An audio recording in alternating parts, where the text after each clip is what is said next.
Lamentações capítulo 3, a partir do verso 21. Eu quero trazer à memória o que me pode dar esperança. As misericórdias do Senhor são a causa de não sermos consumidos, porque as suas misericórdias não têm fim, renovam-se cada manhã. Grande é a tua fidelidade. A minha porção é o Senhor, diz a minha alma, portanto esperarei nele. O Senhor é bom para os que nele esperam, para aqueles que o buscam. Amém, meus irmãos? Feche os seus olhos por um instante. Pai, esta é a tua palavra, diante de ti está a tua igreja. Nós oramos para que essa noite seja uma noite sobrenatural, Pai. Pai, que não seja mais uma pregação, Pai. Não, nós não estamos aqui para ouvirmos palavras humanas. Nós queremos a palavra do céu, Pai. Nós não estamos aqui para ouvir, Senhor Jesus, uma pregação que nasce no coração do homem, não. Nós queremos ouvir uma pregação que nasce no coração de Deus. É a tua palavra. O Senhor prometeu que da tua palavra sairia poder para curar. O Senhor prometeu que da tua palavra mortos seriam vivificados. O Senhor prometeu que ao ouvir o som da tua voz, as tuas ovelhas te seguiriam. E tudo que nós queremos nessa noite é ouvir a voz do bom pastor e seguir, Senhor. Então nos dê essa graça, que o teu Espírito Santo fale ao nosso coração, que nós tenhamos temor à tua voz e que possamos discernir no meio de tantas vozes que têm tentado nos perturbar, nos confundir, nos atrasar e nos fazer nos perdermos, Pai. Nós queremos ouvir a tua voz. É o que te pedimos, no nome do Pai, do Filho e do Espírito Santo de Deus. Amém, amém e amém. O tema do nosso sermão de hoje é Memórias Redimidas. Memórias Redimidas. Irmãos, o livro de Lamentações é tradicionalmente atribuído a autoria a Jeremias, embora não exista a menção de Jeremias em nenhum momento dos capítulos, dos poucos capítulos que temos no livro de Lamentações, e nós não tenhamos nenhum registro externo de que foi Jeremias, o profeta, que escreveu esse livro. Na sua Bíblia, ele segue a ordem logo depois de Jeremias, é Jeremias e Lamentações. Mas por que a maioria dos teólogos entendem ser Jeremias o autor do livro da Lamentação?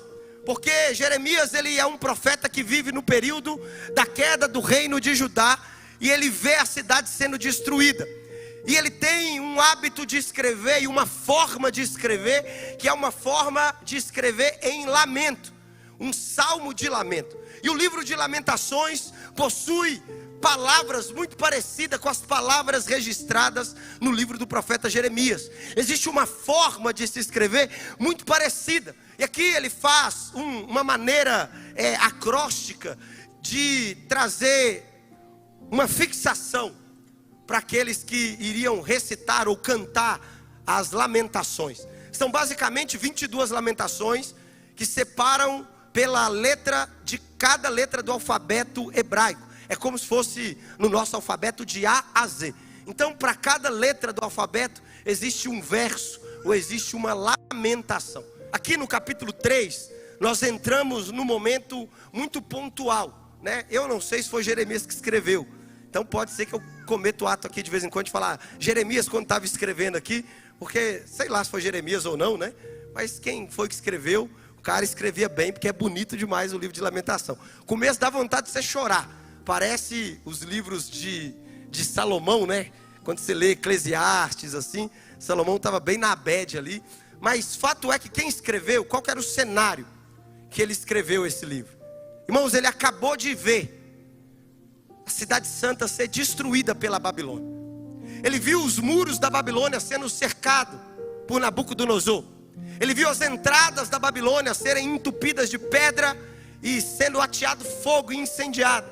Ele viu meses de fome, ele viu meses de miséria, ele viu meses de destruição. Ele viu os babilônicos, depois desse cerco que levou meses, entrarem na cidade, capturarem os príncipes. Ele viu o rei fugindo de medo. Ele viu soldados e generais abrindo mão entrando em estado de deserção e fugindo para não morrerem na mão do Império Babilônico. Ele viu os ricos, os nobres sendo capturados e sendo tornados cativos e sendo levados numa peregrinação de aproximadamente 900 quilômetros de Jerusalém até a cidade de Babilônia.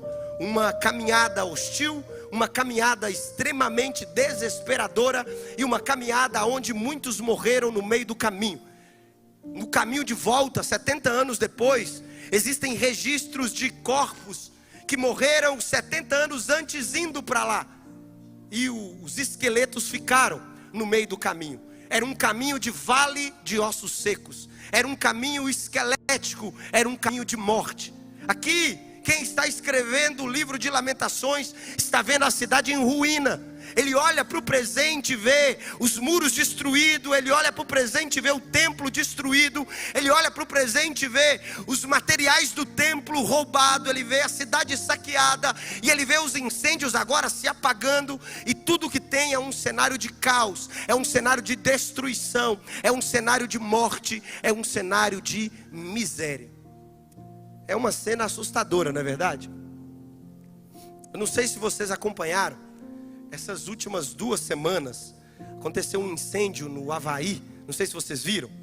E eu recebi, não sei, no direct, alguém mandou para mim, eu não me recordo aqui, as imagens de como ficou, né, algumas regiões ao qual esse incêndio foi muito forte. Assim, irmão, é um cenário assustador, bem apocalíptico assim.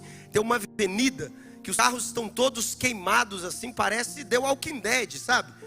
Aquele tanto de carro parado no meio do caminho e tudo devastado, sem vida. O que antes era verde agora está cinza. O que antes tinha vida era um comércio, agora não tinha nada. Centenas de pessoas morreram, perderam as suas vidas no fogo. E outras centenas estão desaparecidas. E não se sabe se morreram ou se permanecem vivos. Eu acredito que Jerusalém estava um cenário parecido um pouco com esse aqui. Fato é que quem escreve, ele está olhando para esse cenário de frente, percebendo aquilo que os olhos podem ver. E tudo que ele tinha para se fazer é o que o próprio nome diz: é lamentar. Tudo que ele podia fazer é lamentar. Irmãos, o que os seus olhos têm visto diariamente? O que você tem colocado os seus olhos? Existem algumas coisas que marcam a nossa vida. Aquilo que vemos, de alguma maneira, marca a nossa vida. Aquilo que ouvimos, de alguma maneira, marca a nossa vida. Aquilo que experimentamos, de alguma maneira, marca a nossa vida. Aquilo que tocamos, de alguma maneira, marca a nossa vida. Parte das decisões que tomamos hoje, no agora, são influenciadas pelas experiências, pelas visões, por aquilo que ouvimos, por aquilo que tocamos, por aquilo que sentimos. Eu me lembro uma vez, andando no centro da cidade, que eu fui assaltado na rua São Paulo, ali perto do shopping Cidade. Na época, eu tinha acabado de me formar, estava advogando e ia casar. E eu lembro que eu tinha um boleto para pagar do casamento. E eu fui receber, era de uma senhorinha de idade, não tinha Pix direito, né? E ela foi me pagar em espécie. E era uma quantia alta assim que eu tinha para receber. E ela estava, não, vem aqui, pega o dinheiro na minha mão. Acho que até ela que encomendou esse assalto. Tô brincando. Mas irmão, eu lembro que eu cheguei para receber, ela me deu aquele bolo de dinheiro. Eu falei, cara, e agora? O que eu vou fazer com esse bolo de dinheiro? Eu tenho que passar no banco e depositar. Eu não vou ficar andando com esse dinheiro na mão. E eu lembro, falei, não vou pôr na carteira, vou colocar na meia. Pus na meia assim, malocada, né? E falei, agora eu vou lá no Shopping Cidade. Ali é mais seguro, né? Vou lá num banco, o banco lá fica aberto um pouco até mais tarde. E lá eu deposito esse dinheiro. E estava indo tudo bem, irmãos. Ali na rua São Paulo, estava na altura já do Shopping Cidade. Eu ia atravessar para ir no Shopping Cidade. Lá é mão única, os carros só sobem, né? A rua assim, não sei se vocês sabem, na rua São Paulo uma subidinha. Então eu esperei o sinal fechar como um bom cidadão. E me lembro que assim que o sinal fechou, e eu fui atravessar, eu olhei se os carros não estavam parados. Quando eu coloquei o meu pé na rua, tinha uma bicicleta de pão descendo na contramão.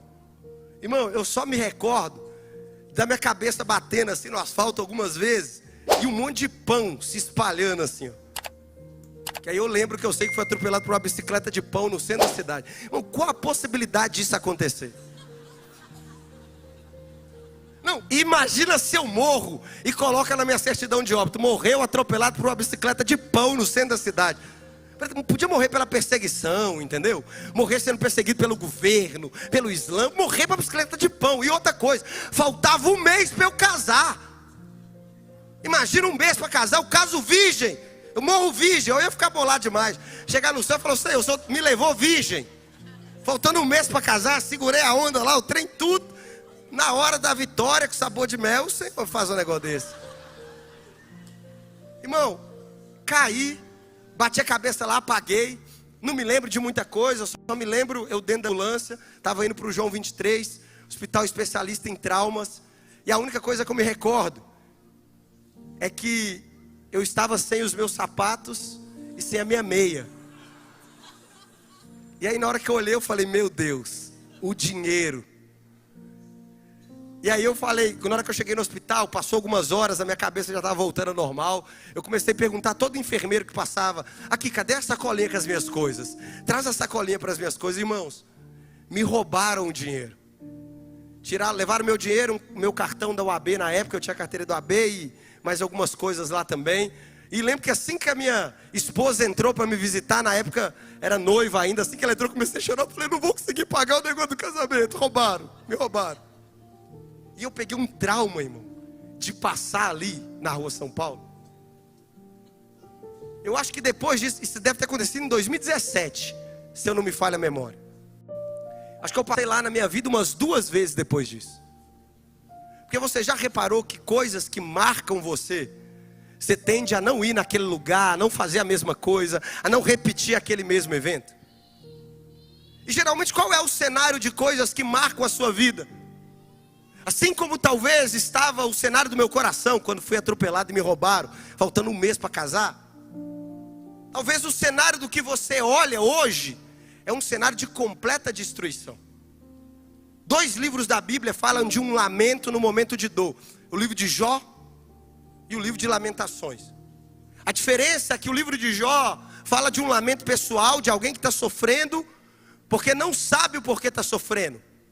Nós sabemos que Jó não pecou para sofrer daquele jeito. Aquilo era uma cilada de Satanás. No livro de Lamentação, Judá é um povo que está sofrendo. E aqui, o autor do livro de Lamentações, ele está trazendo as lamentações de um povo inteiro, mas que sabia o porquê estava sofrendo. Esses conheciam o porquê estava sofrendo.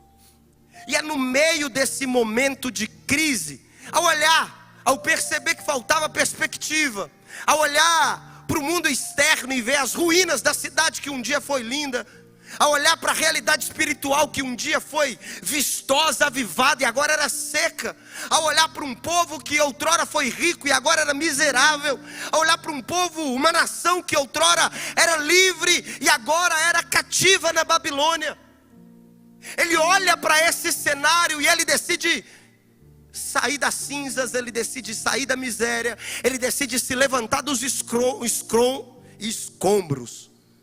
Sai, em nome de Jesus. Ele decide sair desse lugar e nos ensinar algumas lições. E eu quero expor para você 3 lições que nós podemos extrair desse texto. A primeira, é necessário uma decisão sobre o que se lembrar. Irmãos, no verso 21 ele diz: quero trazer à memória o que pode me dar esperança. Aqui o profeta que lamenta, ele diz: eu quero trazer à memória o que pode me trazer, o que pode me conduzir à esperança. Quando ele olha para fora e percebe o caos do lado de fora, ele quer acessar, irmãos, os lugares de ordem do lado de dentro, para trazer à memória. Ele está sendo intencional. Irmãos, você consegue decidir do que você quer se lembrar. Você consegue escolher quais as memórias você quer trazer para a sua vida. E sabe qual que é o nosso problema? É que nós gostamos de ficar lembrando de coisas ruins, não é não? Teve um namoro ruim, aí fala, todo namoro vai dar errado porque namorou um namoro ruim lá. Um dia quebrou, nunca mais vai dar certo porque aquele dia quebrou.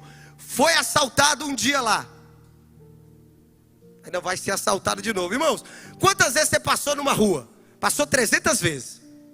Quantas vezes foi assaltado? Uma vez. E a gente acha que aquela uma vez determinou que todas as vezes que nós passarmos ali, nós seremos assaltados. Não é? O que o profeta está dizendo é que nós temos a condição de trazer à nossa memória coisas que podem dar esperança ao nosso coração. E por que ele está dizendo isso, irmãos? Porque se você se colocar no lugar de lamento, o lugar de lamento é um lugar que vai primeiro estagnar a sua vida. O lugar de lamento é um lugar que segundo vai tirar de você propósito. E terceiro, o lugar de lamento vai tirar de você a motivação. E você não consegue fazer mais nada. Você perdeu a força que te faz viver. Você perdeu a alegria que te faz viver. Logo você está em casa, não quer sair, não faz mais nada, não trabalha, não consegue ter vínculo social, não consegue viver porque agora se tornou alguém que só lembra das coisas ruins que aconteceu na sua vida. E parece que tem gente que só consegue ver o lado negativo da existência. Não sei se já conviveu com alguém assim. A minha sogra, ela é muito assim. Às vezes eu vou fazer alguma coisa e falo assim, ô sogra, estou pensando em fazer uma viagem, Canúbia, nós vamos lá para a Serra do Cipó. Ela lá, não vai não.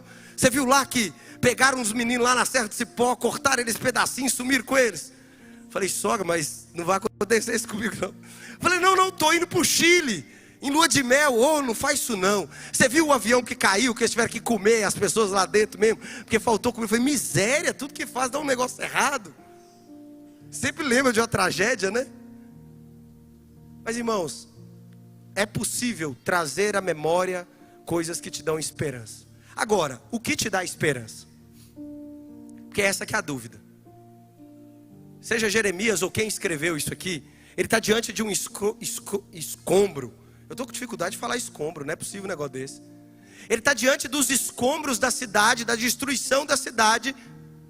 E ele olha para esse cenário e ele quer trazer à memória o que dá esperança. Então a esperança está no muro da cidade, que outrora era fortificado e agora estava em pedaços? Não. A esperança estava no templo, que era vistoso e bonito no passado, mas agora estava em ruína? Também não. O que dá a esperança? Sabe o que dava esperança ao profeta? Era o caráter de Deus. Ele acessa o caráter de Deus, e no caráter de Deus ele consegue ter esperança no coração.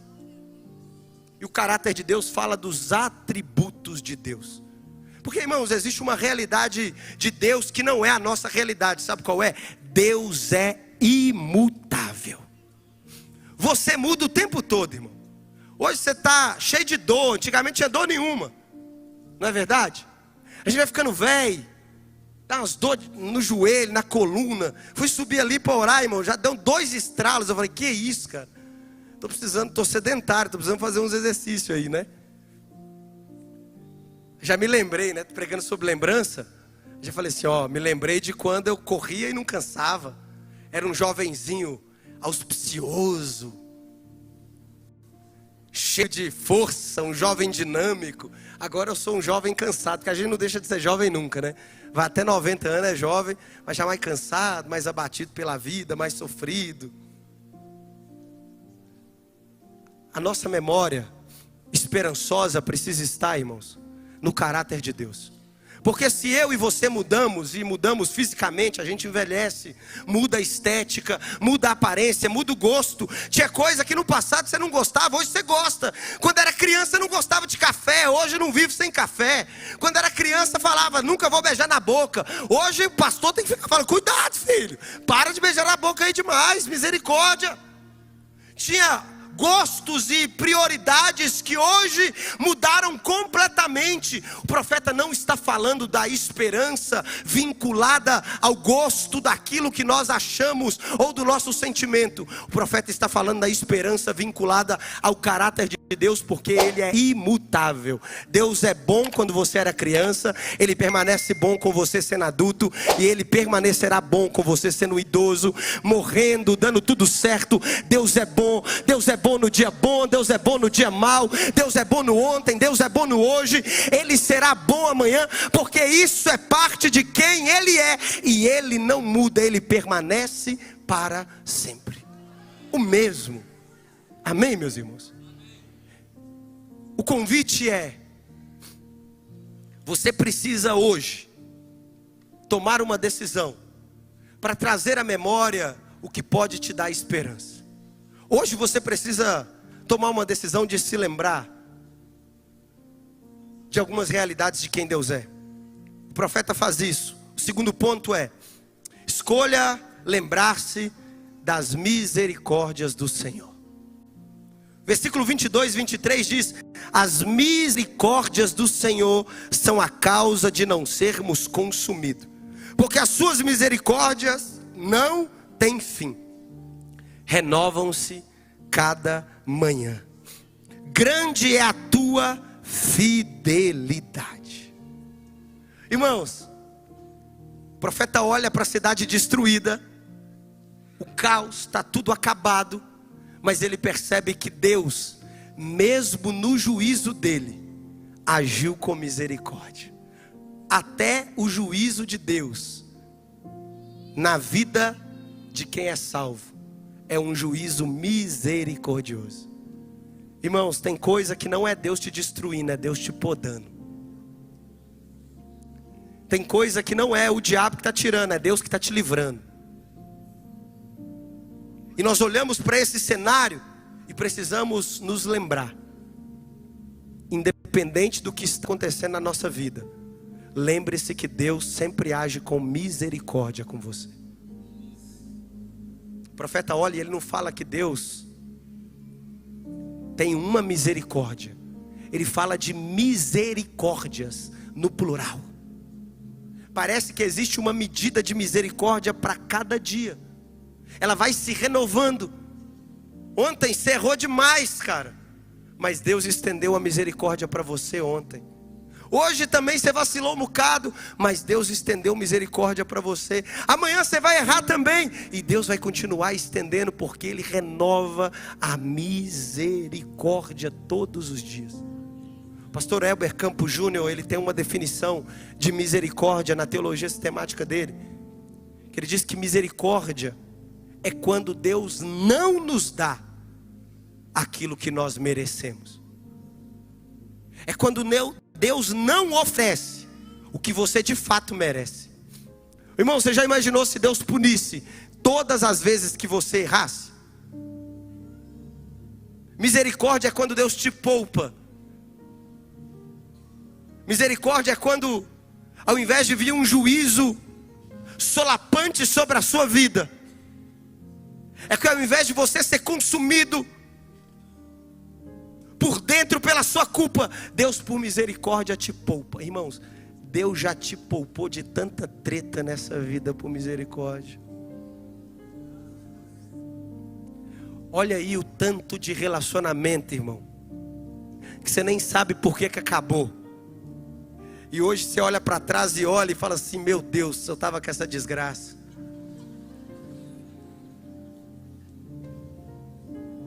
Olha o tanto de sociedade que você podia ter feito e que não fez. E que hoje você olha para trás e fala assim: nossa, se eu tivesse entrado nisso aqui. Olha as pirâmides da vida que Deus livrou você de entrar, meu irmão. Olha os betes da vida que Deus te livrou de entrar. Sabe por que isso, irmão? Que as misericórdias do Senhor têm te alcançado todos os dias da sua vida.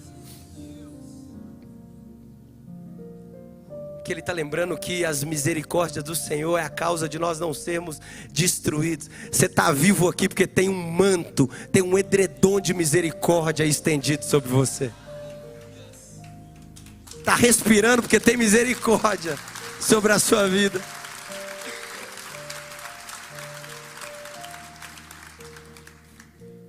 Grande é a fidelidade do Senhor.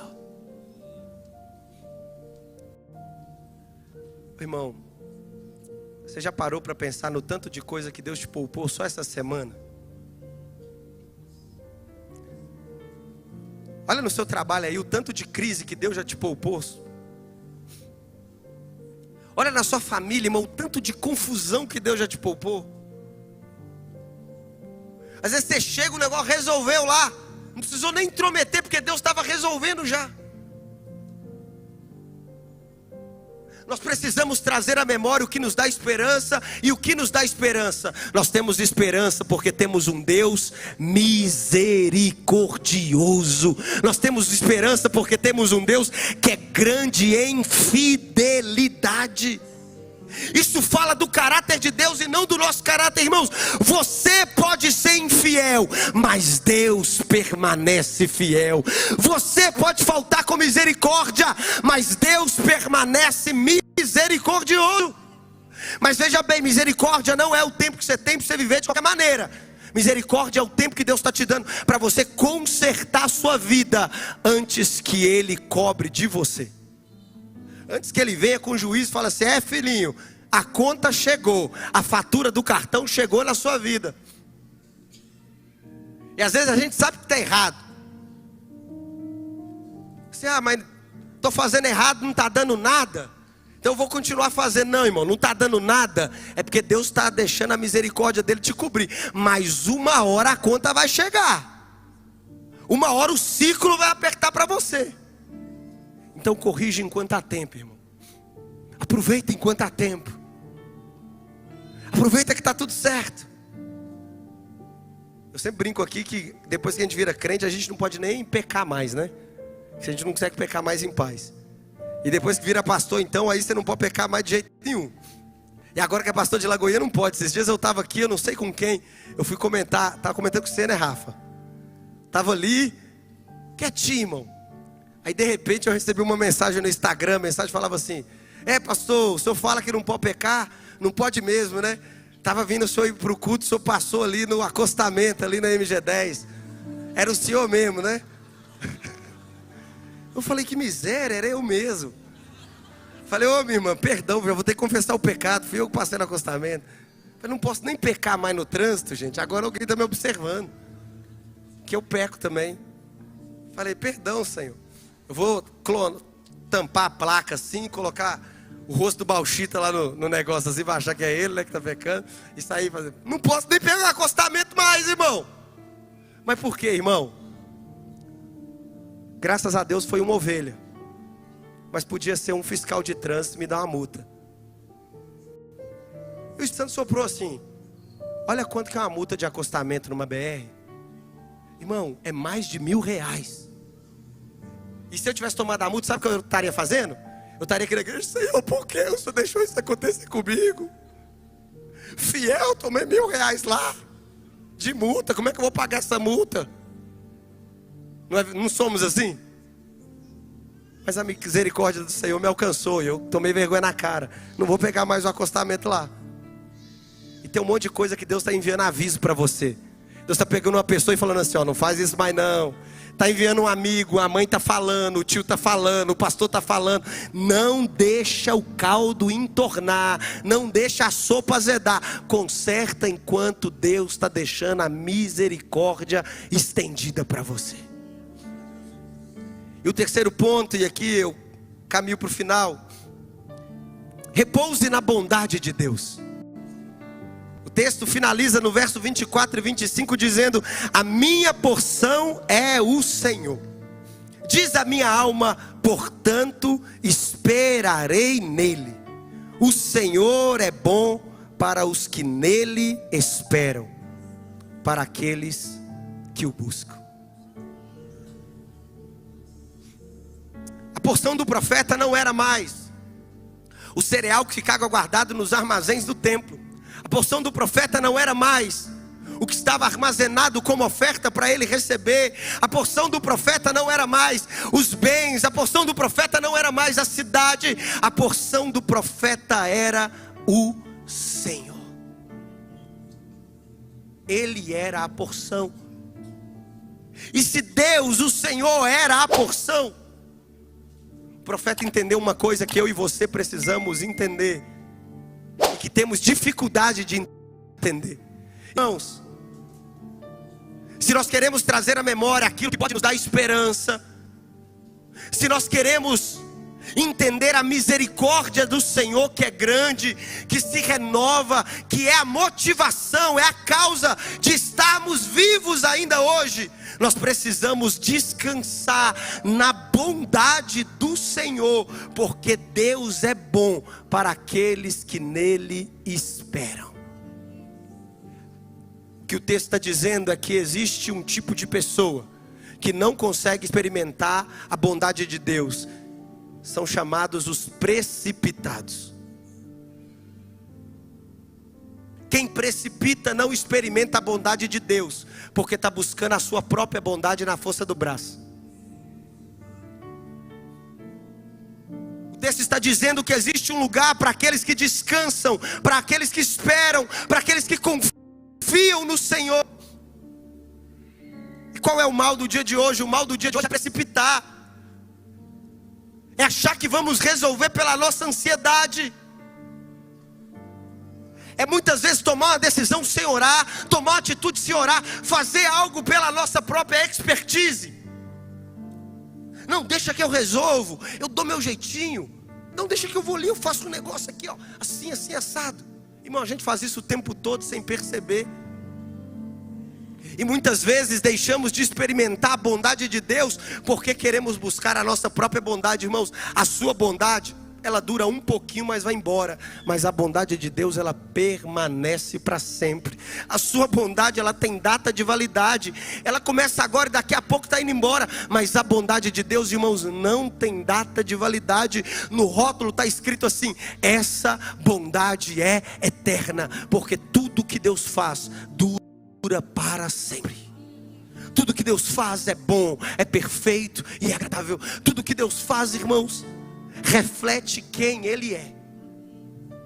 E a pergunta que eu te faço: por que você está buscando algo bom fora de Deus? Por que você está buscando algo bom fora de Deus? Não, pastor, mas isso aqui não é ruim não, isso aqui é bom. Irmãos, é bom aos nossos olhos. E nem tudo que é bom aos nossos olhos é bom de fato. Tem coisa que é boa aos nossos olhos, mas não é boa. Tem um monte de coisa que nós olhamos e somos seduzidos, enganados, atraídos. Mas depois que experimentamos, participamos, nós vamos perceber que aquilo não tem nada de bom. Aquilo na verdade era só uma boa estética para nos atrair. Aquilo na verdade era só algo que queria nos enganar, nos seduzir. Eu me lembro uma vez que eu estava a fim de emagrecer sem fazer exercício. Eu acho que é o sonho de todo mundo, né? E aí eu falei isso alto. Os deuses da internet ouviram. Começou a aparecer para mim um monte de propaganda. E aí apareceu um negócio que você colocava aqui, ó. É tipo uma cinta, e que ela tremia sozinha. E se você deixasse 15 minutos, equivalia a uma corrida de 1 hora. Eu falei, cara, Deus está nesse negócio. Eu ponho isso aqui, vou para o culto pentecostal, tremo aqui, ó, no culto. Estou lá adorando o Senhor e malhando. Não preciso nem preocupar, cara.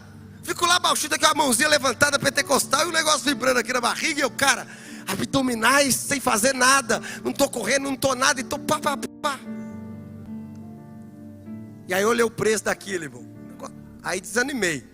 400 e pouco reais. Eu falei, não. Mas ganha bônus, não sei o que. Ganha uns outros não sei o que. Mas não comprei não. Falei, mas fiquei no coração. Falei, será que eu compro? Será que eu não compro? Vou juntar dinheiro, deixa eu ver as finanças aqui. Aí de repente um amigo me chamou, cara, tô jogando uns negócios fora aqui em casa aqui. Tem uns trem lá que enganei, que fala de fazer exercício. Comprei pra coxa, pra batata, pro negócio. Minha barriga só aumenta, cara, por aquele negócio. Parece que não diminui não, irmão. Coloco lá e já tá forçando mais assim. Irmão, não existe isso. Você compra um trem que vai ficar tremendo a barriga, você vai emagrecer se fazer exercício. Eu já aceitei essa dura realidade. Tem que malhar e tem que comer direito. É essa que é a realidade. Não tem outro jeito, irmão. A mesma coisa é a bondade de Deus. Irmãos, não busque o que é bom fora do dono da bondade. É só Deus é bom. Nada além dele é bom. Ele é a fonte de toda bondade. Ele é a fonte de toda majestade. Ele é a fonte de todo favor. Ele é a fonte de toda fidelidade.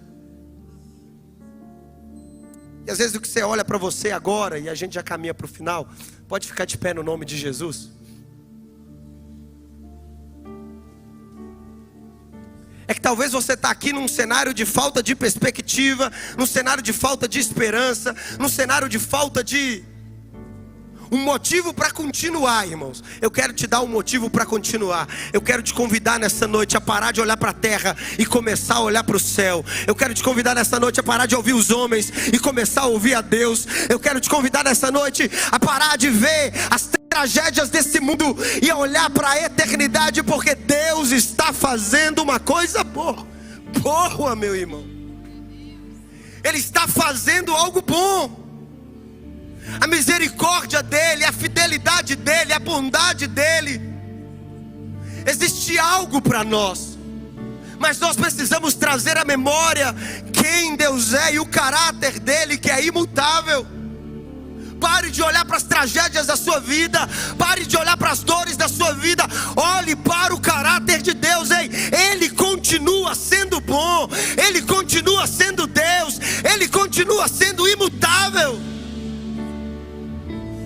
Tudo está passando, a nossa vida está passando, mas Ele permanece para sempre. E aqueles que nele esperam, aqueles que neles confiam, eles também vão permanecer. Eles também estarão estáveis. Eu sei que às vezes o sentimento é que Deus está irado conosco. Às vezes o sentimento é que Deus está nos punindo de alguma forma. Às vezes o sentimento é que Deus está castigando você por alguma coisa que você fez. Às vezes eu sei que o seu sentimento é que Deus não te ama mais, que Deus te rejeitou, que Deus olha para você e te escolheu de uma maneira diferente para você sofrer. O salmista Davi, ele tem uma oração no Salmo 30, verso 5, que eu queria ler para você. O Salmo diz assim: porque a ira de Deus dura só um momento, mas o seu favor dura uma vida inteira. O choro pode durar uma noite, mas a alegria vem pela manhã. A alegria vem pela manhã, não por uma circunstância. A alegria vem pela manhã por uma pessoa. A ira de Deus, ela dura um momento, mas o favor, a bênção, dura uma vida inteira. E talvez até hoje você está aqui buscando só uma bênção. Mas eu quero te dizer que você vai sair daqui não com uma bênção, mas você vai sair daqui com a fonte de todas as bênçãos. Talvez você veio aqui buscando um motivo para sorrir, mas você vai sair daqui levando a própria alegria. Talvez você está aqui e até agora foi só choro, irmãos. Mas irmãos, amanhã começa sorriso na sua vida. E não é uma motivação utópica, uma alegria utópica, não, irmãos. Não é ausência de sofrimento, é esperança em meio ao sofrimento. E com a exposição do texto, com ele fresco e sobre essa nova perspectiva, eu quero fazer uma última vez a leitura e nós vamos orar para finalizar esse culto. Porque o texto bíblico diz assim: eu quero trazer à memória o que pode me dar esperança. As misericórdias do Senhor são a causa de não sermos consumidos. Elas se renovam a cada manhã. As suas misericórdias não têm fim. Grande é a tua fidelidade. A minha porção é o Senhor, diz a minha alma, portanto nele esperarei. O Senhor é bom para os que nele esperam, para aqueles que o buscam. Espera no Senhor, confia no Senhor, ainda nós o louvaremos.